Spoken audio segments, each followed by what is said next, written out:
8 मार्च 2014 की बात है। एक आम सी रात थी।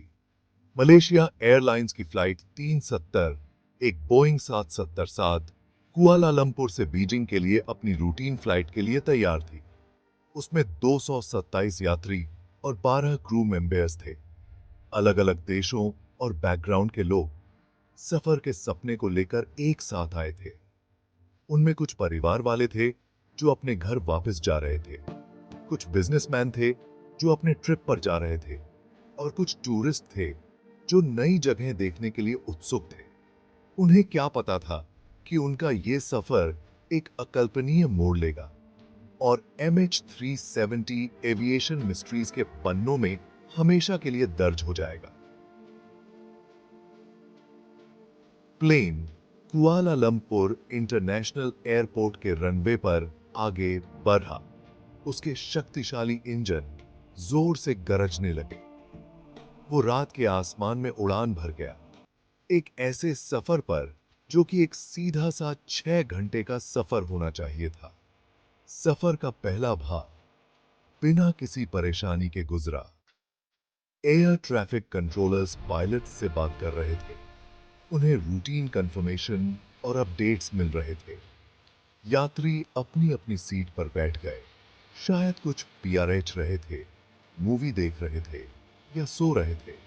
उन्हें उस भयानक हादसे का जरा भी अंदाजा नहीं था जो उनका इंतजार कर रहा था। Cap 2S। जैसे ही MH370 वियतनामी एयर स्पेस के पास पहुंचा, कॉकपिट और पैसेंजर केबिन में अभी भी सब कुछ सामान्य था। फ्लाइट 35,000 फीट की ऊंचाई पर उड़ान भर रही थी, मौसम और किसी भी तरह की परेशानी के संकेतों से ऊपर। यात्री इन फ्लाइट एंटरटेनमेंट का आनंद ले रहे थे। उन्हें इस बात का जरा भी अंदाजा नहीं था कि ये उनकी जिंदगी के आखिरी सामान्य पल हैं। जल्द ही अकल्पनीय होने वाला था। MH370 एक ऐसे रहस्य में डूबने वाला था जो आने वाले सालों तक दुनिया को हैरान और परेशान करता रहेगा।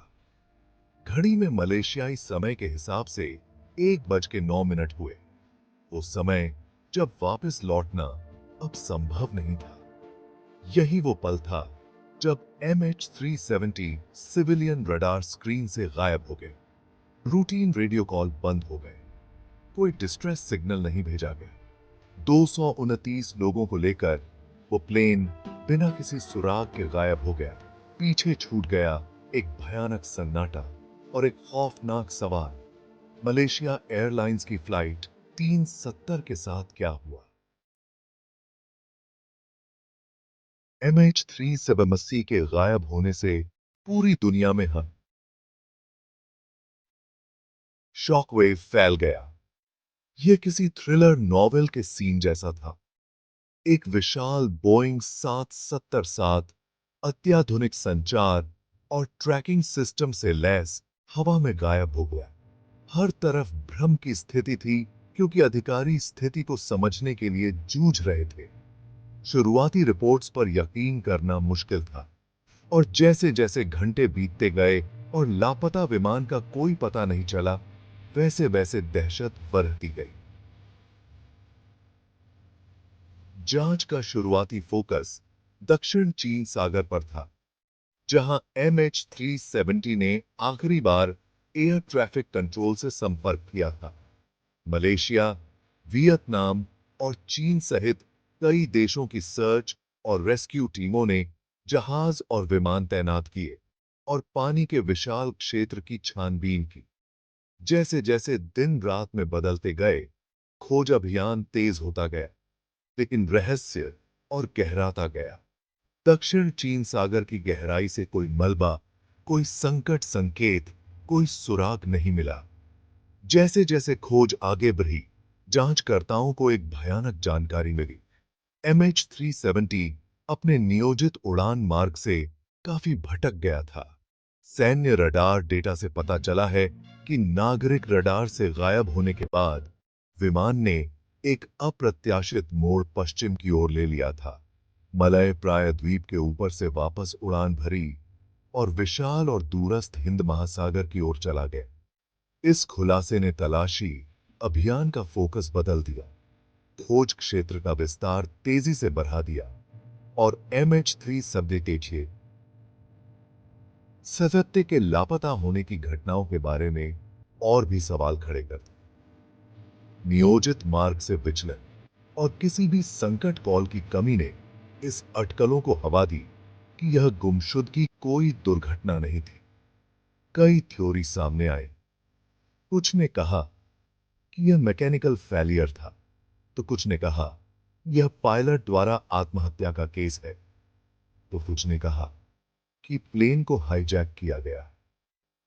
हर थ्योरी की अपनी चुनौतियां और जटिलताएं थी, जो पहले से ही एक जटिल रहस्य में उलझने और बढ़ा रही थी।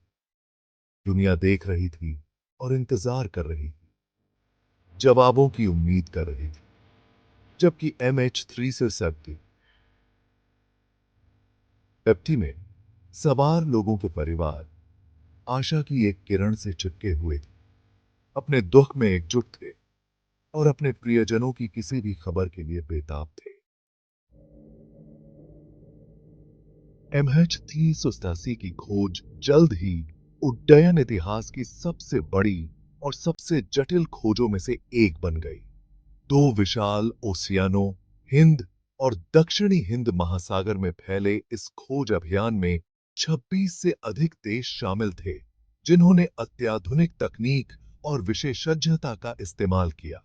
सोनार से लैस जहाजों ने समुद्र तल की छानबीन की, जबकि उन्नत रडार सिस्टम वाले विमानों ने सतह को स्कैन किया, इस उम्मीद में कि लापता विमान का कोई निशान मिल जाए। व्यापक प्रयासों के बावजूद संदिग्ध दुर्घटना क्षेत्र के विशाल आकार और दूरस्थता के कारण तलाशी अभियान बाधित हुआ। दुनिया का तीसरा सबसे बड़ा महासागर, हिंद महासागर, अपनी गहरी खाइयों, पानी के नीचे पर्वत श्रृंखलाओं और अप्रत्याशित मौसम के पैटर्न के साथ एक विकट चुनौती पेश करता था। खोजी टीमें अनिवार्य रूप से भूसे के ढेर में सुई की तलाश कर रही थीं, एक ऐसा कठिन काम जिसने मानवीय सरलता और तकनीकी क्षमता की सीमाओं का परीक्षण किया। इस जटिलता को और बढ़ाते हुए कोई कंफर्म क्रैश साइट भी नहीं मिली। सटीक लोकेशन के बिना खोजी टीमों को खोज क्षेत्र को कम करने के लिए सैटेलाइट डेटा विश्लेषण और समुद्र विज्ञान मॉडलिंग पर निर्भर रहना पड़ा।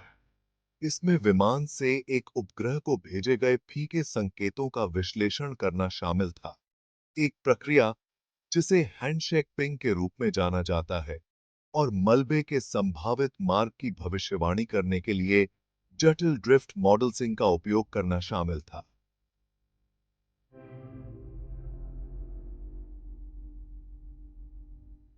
जटिल थी और उनमें त्रुटि की संभावना थी, जिससे खोज एक श्रमसाध्य और अक्सर निराशाजनक प्रक्रिया बन गई। महीने सालों में बदल गए और फिर भी MH370 का रहस्य बना रहा। खोजी अभियान व्यापक होने के बावजूद कुछ ठोस सुराग ही मिले। मलबे के कुछ टुकड़ों की खोज, जिसकी पुष्टि MH370 से होने की थी, ने आशा की एक किरण जगाई और खोज क्षेत्र को परिष्कृत करने में मदद की। हालांकि विमान का मुख्य मलबा, साथ ही महत्वपूर्ण ब्लैक बॉक्स, जो उड़ान के अंतिम क्षणों में महत्वपूर्ण अंतर्दृष्टि प्रदान कर सकता था, मायावी बना रहा। यात्रियों और चालक दल के परिवारों का दर्दनाक इंतजार जारी रहा, जो आशा और निराशा के बीच फंसे हुए थे, क्योंकि MH370 की खोज एक बचाव मिशन से जवाबों की एक दिल दहला देने वाली खोज में बदल गई।